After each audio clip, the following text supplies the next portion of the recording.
स्वागत है आपका वर्ल्ड ऑफ वर्क में। मैं अनीता। मैं अश्विनी। अश्विनी, अक्सर जब भी मैं अपने रिश्तेदार से पूछती हूँ कि वो अपने बच्चे को क्या बनाना चाहते हैं, तो बस एक ही जवाब आता है और वो जवाब होता है कि हम अपने बच्चों को डॉक्टर बनाना चाहते हैं।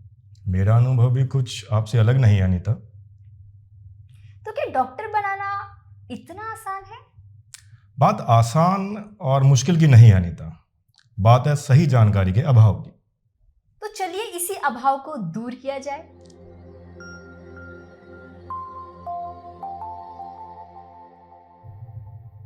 अश्विनी, BDS भी डॉक्टर, MBBS भी डॉक्टर, आखिरकार दोनों में फर्क क्या है?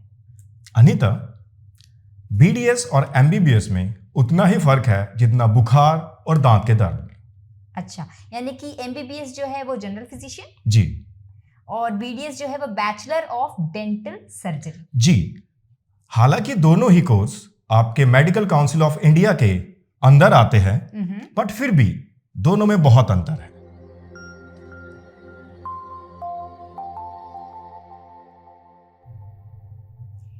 अश्विनी, अगर कोई BDS या MBBS में एडमिशन लेना चाहे तो उसे क्या करना चाहिए? अनीता, सबसे पहले तो उसको विज्ञान का छात्र होना चाहिए। विज्ञान में 12वीं कक्षा पास करने के बाद अगर उसके 50% अंक है तो वो भारतीय सरकार द्वारा नियोजित एक एंट्रेंस एग्जाम नीट जिसको कहते हैं, वो पास करने के बाद वो BDS या MBBS में एडमिशन ले सकता है। मालूम पड़ता है कि नीट तो बड़ा कठिन एग्जाम होगा। नहीं अनीता, ऐसा नहीं है। नीट एक प्रणाली पे आधारित है। उसमें हर एक भाग से अलग अलग प्रश्न आते हैं। आपके बायोलॉजी, आपका रसायन विज्ञान और भौतिकी, तीनों से अलग अलग प्रश्न आते हैं। अगर आप जीव विज्ञान देखें तो सबसे ज्यादा अंक जीव विज्ञान के होते हैं। यानी कि अगर किसी छात्र को जीव विज्ञान बहुत पसंद है और जी। बहुत ही अच्छे से उसकी पढ़ाई करता है, जी। तो उसकी बहुत चांसेस है कि वो नीट क्लियर कर। हाँ बिल्कुल, क्यों नहीं। उसके बाद भौतिकी और रसायन विज्ञान भी उतना ही महत्व रखते हैं। बिल्कुल, बिल्कुल। जी। एक और प्रश्न ये है कि नीट कौन दे सकता है, कौन कौन दे सकता है? अनीता, नीट जैसे मैंने आपसे पहले ही कहा कि जो छात्र अपनी 12वीं कक्षा में 50% अंक प्राप्त करता है वो नीट एग्जामिनेशन दे सकता है। उसके अलावा हर एक वर्ग के आधारित आपको अलग अलग एक क्राइटेरिया बनाया गया है जिसमें आप अलग अलग श्रेणी के अनुसार आप एग्जामिनेशन दे सकते हैं। एक सामान्य वर्ग का छात्र उसको 50% अंक चाहिए, पर वहीं पे यदि कोई अनुसूचित जाति या जनजाति का छात्र है उसको 40% अंक चाहिए। यही अंक का आधार एक फिजिकल हैंडीकैप के लिए घटकर 45% रह जाता है। अश्विनी, नीट एग्जाम देने के लिए एज क्राइटेरिया क्या है? अनीता, वैसे तो 17 से 25 है, बट मुझे लगता है शायद आपका भी इरादा है नीट एग्जामिनेशन देने का। मैं तो बिल्कुल इस श्रेणी में आती हूँ। अश्विनी, और कौन सी भाषाओं में होता है ये नीट? अनीता देखो, जैसे मैं हूं, मैंने अपनी 12वीं कक्षा हिंदी में पढ़ी थी जी। तो मुझे ऐसा उस वक्त भी लगा था कि शायद अगर ये पेपर हिंदी में होता, उस वक्त होता था पेपर हिंदी में होता, बट मेरे मित्र जो उर्दू में पढ़ते थे तो उनको ये अभाव था, उनको ये लगा था कि अगर ये पेपर हिंदी में है और उर्दू में भी होता तो और ज्यादा अच्छा होता। समझने में बहुत मदद मिलती। बिल्कुल अनीता, और मैं भारत सरकार के इस स्टेप की बहुत प्रशंसा करता हूं कि अब यही पेपर अलग अलग रीजनल लैंग्वेज में आता है। आप उर्दू, असमीज, बंगाली, उड़िया, हिंदी, इंग्लिश, ऐसी 18 भाषाओं में यह पेपर दे सकते हैं। ये तो बहुत अच्छी बात है।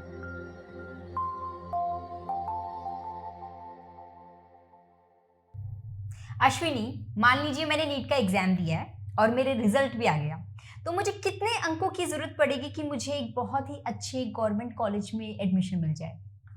अनीता, अंकों से पहले मैं कुछ जानकारी देना चाहूंगा।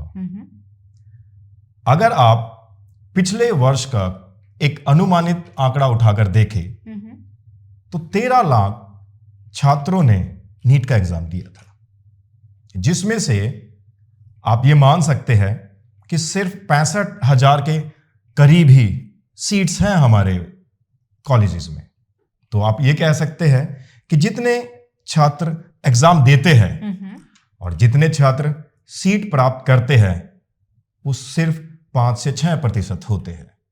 बट इसका मतलब ये नहीं है कि कोई भी छात्र, एक मेहनती छात्र, दाखिला नहीं ले सकता। जिस हिसाब से मुझे आपने ये अंक बताए हैं, मुझे लगता है कि नीट एग्जाम बड़ा ही कठिन एग्जाम है। मेहनत से प्राप्त की गई चीज हमेशा बहुत स्वादिष्ट और बहुत अच्छी होती है अनीता। आपको अगर MBBS करना है तो मेहनत तो आपको करनी पड़ती है। और जहां तक बात है दाखिले की, तो मैं आपको बता दूं, अगर आपके 570 अंक आ जाते हैं नीट एग्जामिनेशन में, नीट पेपर में, तो आपको दाखिला मिल सकता है एक अच्छे कॉलेज में।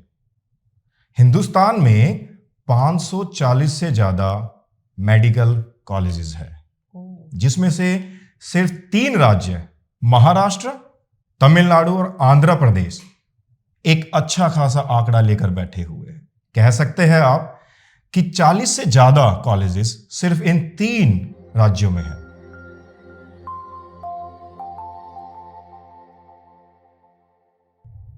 तो अश्विनी, मैं सामने 3 बच्चों को रखूं, एक थोड़ा सा बिलो एवरेज है, एक एवरेज है और एक बहुत ही ज्यादा अच्छा है पढ़ाई में, तो आपको क्या लगता है कि इन तीनों बच्चों में से कौन है जो नीट जो है वो क्वालिफाई कर सकता है या एक अच्छे मेडिकल कॉलेज में बहुत ही अच्छे से एडमिशन पा सकता है? आपका सवाल बड़ा ही दिलचस्प है अनीता, पर मैं आपको बता दूं, यहां पर हम छात्रों को वर्गीकृत नहीं कर सकते। आप अगर ध्यान से देखेंगे तो हिंदुस्तान में जो सबसे ज्यादा सफल छात्र हुए हैं, हम उन छात्रों को देखते हैं जिनको हम एवरेज कहते हैं, या फिर हम कहते हैं कि वो एक मध्य श्रेणी के छात्र हैं। जी। आप MBBS में अगर एडमिशन लेना चाहते हैं तो आपको मेहनत करनी होगी। और सबसे अच्छी बात मैं आपको बता दूं, आपको कोई बड़ी किताबें, मोटी किताबें पढ़ने की जरूरत नहीं है। हिंदुस्तान की जो सरकार है, उन्होंने जो NCERT की किताबें आपको दी है, आप उनको अच्छे से पढ़िए और आपके प्रश्न उन्हीं किताबों में से आते हैं। अश्विनी, मान लीजिए एक बच्चे को नीट में सफलता मिल जाती है तो लगभग कितना खर्चा आ जाता है ये डिग्री करने में, MBBS? अनीता, MBBS में दाखला लेते वक्त हम हिंदुस्तानियों के जहन में ये रहता है कि खर्चा बहुत ज्यादा होगा। बिल्कुल।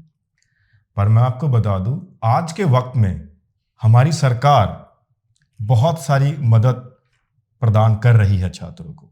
हमारे पास बहुत सारे वजीफे, हमारे पास बहुत सारी फेलोशिप है। अगर मैं आपको बताऊं मोटे तौर पर, MBBS का जो एक कोर्स होता है वो 4.5 साल तक पढ़ाई का और 1 साल उसकी प्रैक्टिस का होता है। तो अगर आप 4.5 साल की पूरी पढ़ाई का खर्चा देखें एक सरकारी कॉलेज का, तो वो आपका 20 से 25 लाख रुपए पड़ता है। वो 20 से 25 लाख रुपए भी तब पड़ता है जब आपको सारा पैसा देना पड़े। पर अगर आप ध्यान से देखो, जैसे मैंने आपको अभी बताया था कि हिंदुस्तान की बहुत सारी स्कीम है हिंदुस्तान गवर्नमेंट की, जिसमें आपको वजीफा मिलता है, आपको फेलोशिप मिलती है, आपको स्कॉलरशिप मिलती है। बहुत सारे कॉलेजेस तो ऐसे हैं, जैसे मैं आपको बताऊं, एम्स।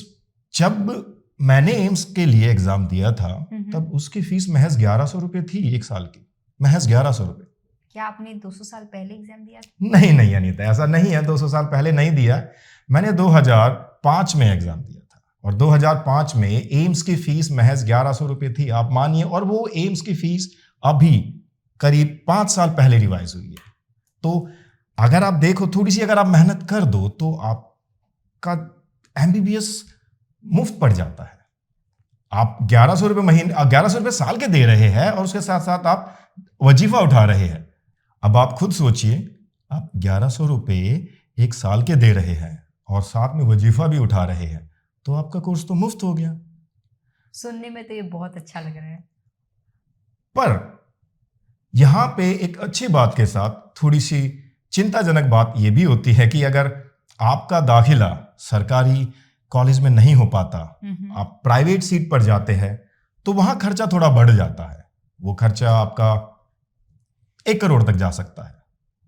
यानी कि छात्र को इस पे बहुत ध्यान देना चाहिए कि उसे गवर्नमेंट कॉलेज में एडमिशन मिले, प्राइवेट कॉलेजेस काफ़ी महंगे पड़ जाते हैं। अगर मेरिट में बच्चा आता है तो यकीनन उसको एक अच्छा कॉलेज मिलेगा। तो जितनी मेहनत उतनी सफलता।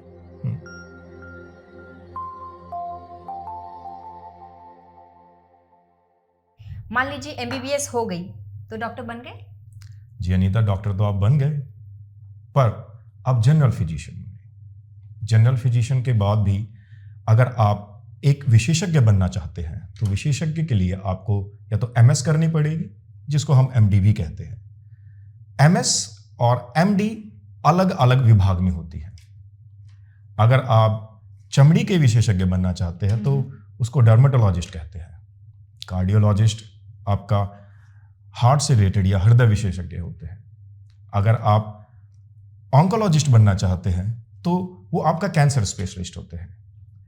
तो आप कह सकते हैं कि आपके पास अभी और बहुत सारी उपलब्धियां हासिल करने के लिए है चांसेस। यदि आप जनरल फिजिशियन भी रहना चाहते हैं तो उसमें भी कोई बुराई नहीं है अनीता। जनरल फिजिशियन का भी आज के समाज में अच्छी उपलब्धियां हैं। आप यदि सेवा के भाव से काम करना चाहते हैं तो हिंदुस्तान में बहुत से ऐसे सुदूर गांव हैं जहां पे आप काम कर सकते हैं। उसके अलावा आप अगर शहरों में हैं तो शहरों में आप अपनी प्रैक्टिस भी शुरू कर सकते हैं। अश्विनी, इसके आगे भी कुछ है क्या? अनीता, सागर की कोई सीमा नहीं होती, उसी तरह आपके सीखने की भी कोई सीमा नहीं होती। इसके आगे आप पीएचडी भी कर सकते हैं।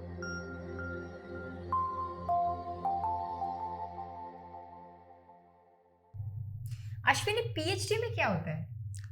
अनीता, पीएचडी यानी डॉक्टरेट ऑफ फिलॉसफी। पीएचडी में आपको रिसर्च ओरिएंटेड स्टडी करनी होती है, यानी कि आपको अब तक जिन चीजों का समाधान नहीं मिला उनका समाधान खोजना होता है। जैसे कि हिंदुस्तान में बहुत सारी संस्थाएं हैं, CDRI Lucknow, AIIMS new Delhi, DRDO जो आपके अलग अलग राज्यों में स्थित है। ये ऐसी संस्थाएं हैं जो आपको एक अपॉर्चुनिटी प्रदान करती है जहां पे आप अपनी रिसर्च कर सकते हैं। कुछ ऐसी समस्याएं, कुछ ऐसे रोग, कुछ ऐसी दवाइयां उपलब्ध करा सकते हैं या इजाद कर सकते हैं जो अब तक नहीं है। जैसे आप कोरोना की बात कर दीजिए, लास्ट ईयर आपको पता होगा डीआरडीओ ने एक सैसे रिलीज किया था कोरोना में जी। तो आप मान सकते हैं कि उस सैसे को बनाने के लिए पीएचडी और मास्टर स्टूडेंट्स ही लगे थे और उनके प्रोफेसर उसके साथ। धन्यवाद अश्विनी, हमें इतनी सारी जानकारी देने के लिए। अभी हमें पता चल गया है कि एक डॉक्टर बनने के लिए कौन से पड़ाव हमारे सामने होंगे। हमें फाउंडेशन से शुरुआत करनी है, क्लास 11-12 में तैयारी करके नीट की तैयारी करनी है और फिर हमें एक एमबीबीएस सीट हासिल हो जाएगी। एमबीबीएस के आगे भी एमएस एमडी कर सकते हैं, उसके आगे भी हम पीएचडी कर सकते हैं। मैं फिर अपनी बात दोहराना चाहूंगा, बात मुश्किल और आसान की नहीं है, बात है सही दिशा निर्देश की। ऐसी ही सही दिशा के लिए देखते रहिए वर्ल्ड ऑफ वर्क्स। धन्यवाद।